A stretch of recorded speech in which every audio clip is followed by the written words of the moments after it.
I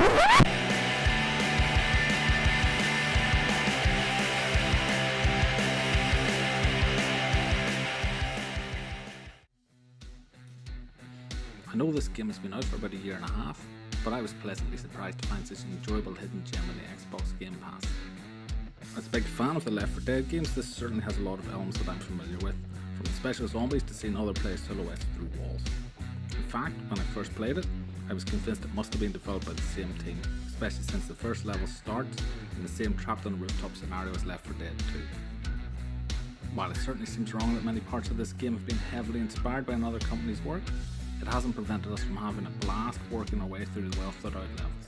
Each episode provides enough variety to keep us interested the whole way through the campaign mode.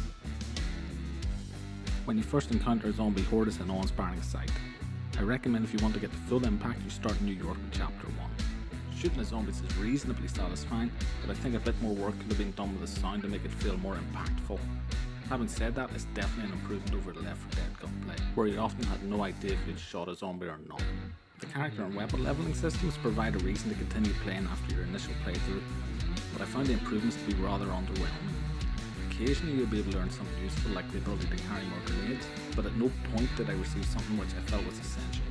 You could be playing for the first time and quite easily join a team of high level characters and still hold your own providing you're a decent shot. Having recently gone back and replayed Left 4 Dead 2, I'd actually say that currently World War Z is a better game. What it lacks in originality it makes up for with graphics, leveling and improved gunplay. Although this is perhaps an unfair comparison given the improvements in computing power and gameplay design over the past 11 years. I'm looking forward to seeing how Back 4 Blood compares when it arrives in 2021. The game is not without its flaws.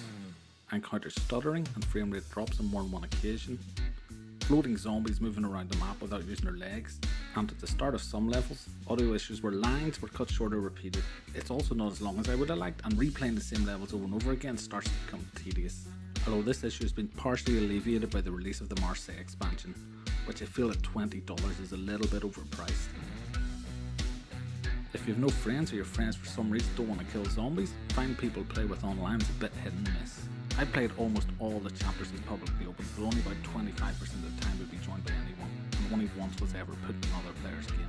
Like most games this type, playing with random players is quite frustrating. There's rarely any communication and resources are hogged.